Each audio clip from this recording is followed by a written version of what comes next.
Hi friends, అందరికీ నమస్తే. Welcome to DSP English education. My name is Nagabhushanam, faculty of English. మన channel ద్వారా నేను కొన్ని స్పోకెన్ ఇంగ్లీష్ సంబంధించిన కొన్ని క్లాసెస్ నేను అప్లోడ్ చేస్తున్నాను. అదే విధంగా ఇంగ్లీష్ గ్రామర్ కి సంబంధించినటువంటి విషయాలు నేను టీచ్ చేస్తున్నాను. దానిలో భాగంగా ఈరోజు ఇంగ్లీష్ లాంగ్వేజ్ సంబంధించినటువంటి బేసిక్స్ అయితే కొన్ని నేను టీచ్ చేయడం జరుగుతుంది. దానిలో భాగంగా ఈరోజు ఒక మంచి ఎక్స్ట్రాడినరీ క్లాస్ అయితే నేను మీకు టీచ్ చేయడం జరుగుతుంది. ఎవరైతే ఇంగ్లీష్ నేర్చుకోవాలనేటువంటి లెర్నర్స్ ఉన్నారో వారందరికీ కూడా ఈ క్లాస్ అయితే చాలా బాగా యూస్ఫుల్ అవుతుంది.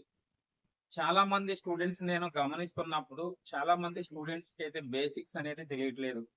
ఎప్పుడైతే ఒక లాంగ్వేజ్ సంబంధించినటువంటి బేసిక్స్ వారికి తెలియదో ఆ లాంగ్వేజ్ మీద వాళ్ళకి గ్రిప్ రాకుండా పోతుంది. చాలా మంది పేరెంట్స్ కూడా ఏమనుకుంటున్నారంటే పెద్ద పెద్ద కార్పొరేట్ స్కూల్లో చదివించినప్పుడు వాళ్ళకి ఇంగ్లీష్ బాగా వస్తుంది, ఇంగ్లీష్ బాగా మాట్లాడతారనే ఒక మైండ్ సెట్ అనుకోండి, లేదా ఒక ఫీలింగ్ అనుకోండి, లేదంటే ఒక బ్లైండ్ గా బిలీవ్ చేయడం అనుకోండి. బట్ చాలా మందికి అంటే క్వాలిఫికేషన్ ఉంటుంది, ఆ పిల్లలకి ఏజ్ ఉంటుంది, బట్ బేసిక్స్ అయితే ఉండటం లేదు. అలాంటి పిల్లలకు కానీ ఎవరైతే ఇంగ్లీష్ నేర్చుకోవాలని ఇంట్రెస్ట్ ఉన్న లెర్నర్స్ కానీ ఈ క్లాస్ అయితే చాలా బాగా యూజ్ అవుతుంది. ఓకే, ఈ రోజు క్లాస్ లో మనం ఒక 2 వర్డ్స్ గురించి అయితే మనం డిస్కస్ చేస్తున్నాం. ఆ 2 వర్డ్స్ వచ్చేసి హెచ్ఓటి హార్ట్ అండ్ WARM వామ్. అంటే hot and warm. What is the difference between hot and warm? అంటే హెచ్ఓటి హాట్ అంటే వేడి అని అర్థం. At the same time WARM వామ్ అన్న కూడా వేడి లేదా వెచ్చని అని అర్థం. తెలుగులో చూసినట్లయితే రెండు పదాలకి సేమ్ మీనింగ్ ఉన్నప్పటికీ బట్ ఈ రెండు పదాలకి కొంత వేరియేషన్ అయితే ఉంది. ఆ వేరియేషన్ ఎలా నేర్చుకోవాలనేది ఈ క్లాస్ ద్వారా నేను మీకు టీచ్ చేస్తున్నాను. ఈ రెండు పదాల యొక్క డెఫినేషన్ చేసుకుని వీటికి సంబంధించినటువంటి ఎగ్జాంపుల్స్ మనం అబ్జర్వ్ చేసినట్లయితే మీకు ఒక క్లారిటీ వస్తుంది. Okay, right. HOT heart. Actual గా హార్ట్ అనేటువంటి వర్డ్ కి ఇక్కడ నేను డెఫినేషన్ ఇవ్వడం జరిగింది. హార్ట్ అనే వర్డ్ ఎప్పుడు యూజ్ చేస్తామంటే వెరీ హై టెంపరేచర్, ఎక్కువ వేడి కలిగింది, ఎక్కువ వేడి కలిగి ఉన్నది అని చెప్పినప్పుడు హెచ్ఓటి హాట్ అనేటువంటి వర్డ్ యూజ్ చేయాలి. అంటే హాట్ అనే వర్డ్ మీనింగ్ వచ్చేసి వెరీ హై టెంపరేచర్, ఎక్కువ వేడి కలిగిన వాటిని హాట్ అంటాము. అదే విధంగా వార్ అంటే ఇక్కడ ఆర్ సైలెంట్ వార్.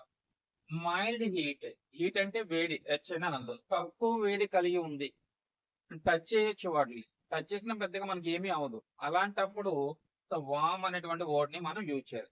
దీనికన్నా ఎక్కువ వేడి కలిగి ఉంది అని చెప్పినప్పుడు హాట్ అనేటువంటి వర్డ్ ని యూజ్ చేయాలి.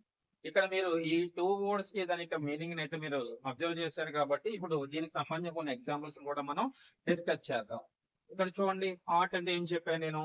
Very high heat, very high heat, ఎక్కువ వేడి అని అర్థం. అట్ ది సేమ్ టైం వామ్ అంటే ఏంటి? లైట్ హీట్, తక్కువ వేడి కలిగి ఉంది అని చెప్పడానికి సో వామ్ అనేటువంటి వర్డ్ యూజ్ చేస్తాం. ఇక్కడ ఎగ్జాంపుల్ చూడండి, the tea is hot, the tea is hot. Tea అనేది చాలా వేడిగా ఉంది. ఎందుకంటే కొన్ని వేడిగా ఉన్నప్పుడే దాన్ని టేస్ట్ చేస్తే దానిలో ఉన్నటువంటి ఫీల్ అనేది మనకు అర్థం అవుతుంది. కాబట్టి ఇక్కడ the tea is hot, tea అనేది చాలా వేడిగా ఉంది. అదే విధంగా ఇక్కడ సెకండ్ ఎగ్జాంపుల్ చూసినట్లయితే మీరు it is a hot day, it is a hot day. Summer లో చూడండి చాలా వేడి ఉంటది, చాలా టెంపరేచర్ ఉంటది, హై టెంపరేచర్ ఉంటది. అలాంటప్పుడు చూసి ఈ రోజు చాలా వేడిగా ఉంది అని చెప్తాం. It is a hot day, చాలా వేడిగా ఉంది అని చెప్పడం. అండ్ థర్డ్ ఎగ్జాంపుల్ చూడండి, ద ఫుడ్ ఈస్ హాట్. అప్పుడే ప్రిపేర్ చేసినటువంటి ఫుడ్ అనేది చాలా హీట్ గా ఉంటుంది, టచ్ చేస్తే కాలుతుంది. కాబట్టి ఆ ఫుడ్ అనేది చాలా హాట్ అంటే చాలా వేడిగా ఉంది. The food is hot. Next one చూసినట్లయితే fourth one, this coffee is hot. ఈ కాఫీ అనేది చాలా వేడిగా ఉంది. మనకి ఎవరైనా మన రిలేషన్ ఇంటికి వెళ్ళినప్పుడు వాళ్ళ కాఫీ కంటే ఇచ్చినప్పుడు ఇలా ఇచ్చినప్పుడు అంటే ఇలా తాగలేము. ఎందుకంటే చాలా వేడిగా ఉంటది, చాలా వేడిగా ఉందని చెప్తాం. This coffee is hot. అదే విధంగా మనకి ఇక్కడ కొన్ని ఎగ్జాంపుల్స్ ఉన్నాయి, వీటిని కూడా మీరు గమనించండి. The water is warm, the water is warm. ఇక్కడ వాటర్ అనేది చాలా అంటే చాలా ఎక్కువ కాదు. The water is warm. Warm అంటే తక్కువ వేడి కలిగి ఉంది. గోరువెచ్చని నీళ్లు అంటాం కదా, గోరువెచ్చని నీరుని మనం వామ్ అంటాం, తక్కువ వేడి కలిగి ఉందని చెప్పడం. అండ్ సెకండ్ ఎగ్జాంపుల్ చూస్తే I like warm milk, I like warm milk. గోరువెచ్చని పాలు అంటే నాకు చాలా ఇష్టం. ఎందుకంటే మిల్క్ అనేది ఆల్మోస్ట్ ఎవరైనా ఎక్కువగా ఇష్టపడుతూ ఉంటారు. ఎందుకంటే అది ఒక హెల్దీ ఐటమ్ లా ఉంటుంది కాబట్టి మనకి అది యూజ్ చేస్తుంటాం. అండ్ థర్డ్ వన్ చూస్తే the weather is warm. The weather ఇక్కడ అట్మాస్ఫియర్ వాతావరణం అనేది వేడిగా ఉంది. ఎంత వేడిగా ఉందంటే నార్మల్ గా ఉంది.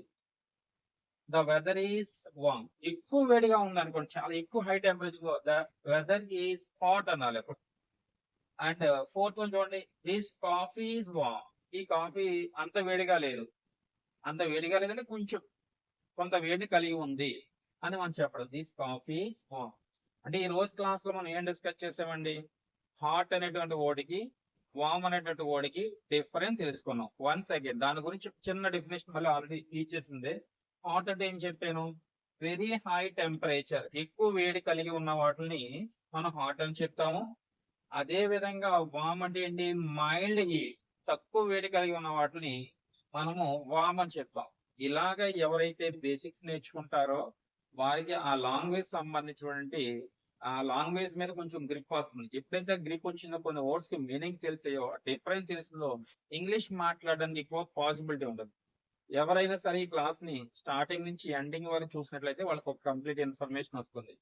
ఫస్ట్ టైం ఎవరైతే మన ఛానల్ విజిట్ చేశారో వారంతా సబ్స్క్రైబ్ చేసుకోండి. ఎందుకనంటే నేను చెప్పేటువంటి క్లాసెస్ అని మీకు ఒక నోటిఫికేషన్ రూపంలో రావాలంటే ఖచ్చితంగా మీరు సబ్స్క్రైబ్ చేయాలి. దీని నుంచి మీరు ఒక విషయాన్ని నేర్చుకున్నారు కాబట్టి ఒక మంచిగా ఒక లైక్ అయితే ఈ వీడియోకి మీరు ఇవ్వండి. పాసిబిలిటీ ఉంటే, మీకు ఏమైనా పాసిబిలిటీ ఉంటే ఒక కామెంట్ సెక్షన్ ఒక కామెంట్ కూడా, మంచి కామెంట్ అనేది, ఒక పాజిటివ్ కామెంట్ అనేది మీరు పోస్ట్ చేయండి. దీనివల్ల ఈ వీడియో మరింత కొంతమందికి రీచ్ అవ్వడానికి ఎక్కువ పాసిబిలిటీ ఉంటుంది. Thank you for watching this video. Thank you so much. By by.